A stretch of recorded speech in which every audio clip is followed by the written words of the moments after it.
Dr. Piush Choudhry, and I will be talking about the arteries of the upper limb today. Last time we spoke about the arteries of the neck, in which we mentioned about the subclavian artery, the axillary artery, and the common carotids, which further divided into the external carotid and the internal carotids. The external carotid forming the facial, branching off to the facial artery and the other arteries with it. So now we'll talk about the subclavian artery, which is now going to enter the upper limb.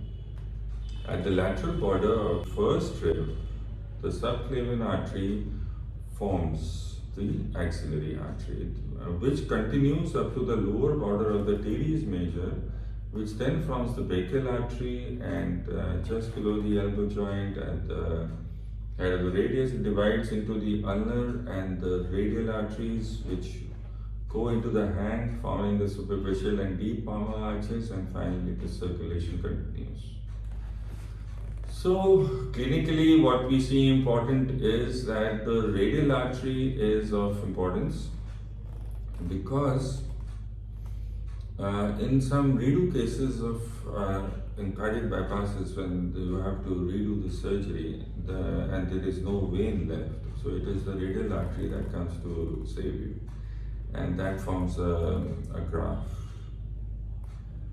Helps for that. Also, it forms a subcutaneous graft, this radial graft, radial artery, in times when you have when it is required.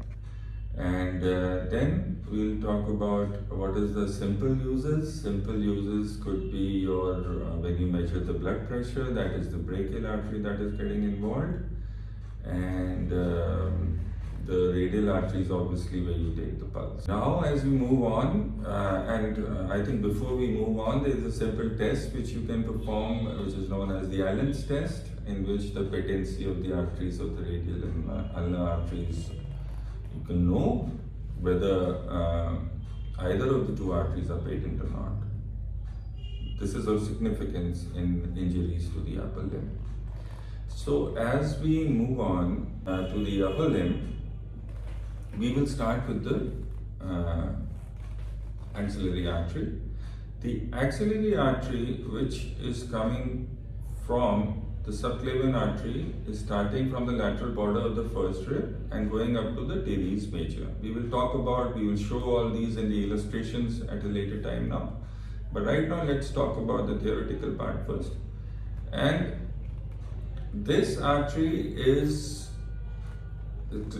covered with the pectoralis major muscle, then the pectoralis minor muscle, in which there are three levels, which is above the pectoralis minor, then the pectoralis minor is above it, so it becomes below the pectoralis minor, and then the third part is below the lower border of the pectoralis minor.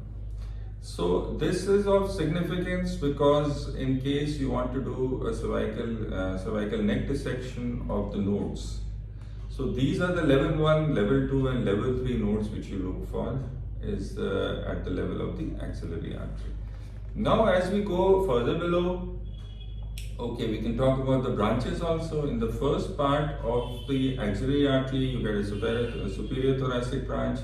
In the second part, you get a lateral thoracic branch and a thoracoacromial branch. Then in the third part, you will get your subscapular artery and anterior and posterior circumflex arteries. So these are the branches which you will get out of the axillary artery. Now coming to the brachial artery is obviously going into the arm, and the arm, it supplies the nutrient artery to the humerus, then there are the certain muscular branches to it, then there is profunda brachii arteries, then it forms a collateral supply at the elbow, and in which you get the ulnar and the radial recurrent arteries, which obviously form a collateral with the interosseous recurrent and the radial recurrent arteries from below, and then it goes into the forearm as radial and ulnar arteries. Okay, we can stop here and then I can show you the illustrations, and then we can go further. Okay, let's go and see the illustrations now. So we start with the illustrations now, and the first illustration, you can see the subclavian artery and from here the lateral border of the first rib, it will form the axillary artery. So if we move on, this axillary artery, if we go to the relationship between this axillary artery and the brachial nerves, you will see that anteriorly you are seeing the medial root, laterally you are seeing the lateral root, posteriorly you are seeing the radial nerve and the axillary nerves. Okay? Now we move back and we see the brachial artery. Brachial artery is now formed here. This brachial artery is giving off a branch which is the deep brachial artery or profunda brachii, and it obviously gives the muscular branches and the anterior and posterior circumflex arteries and their nutrient artery to the humerus here.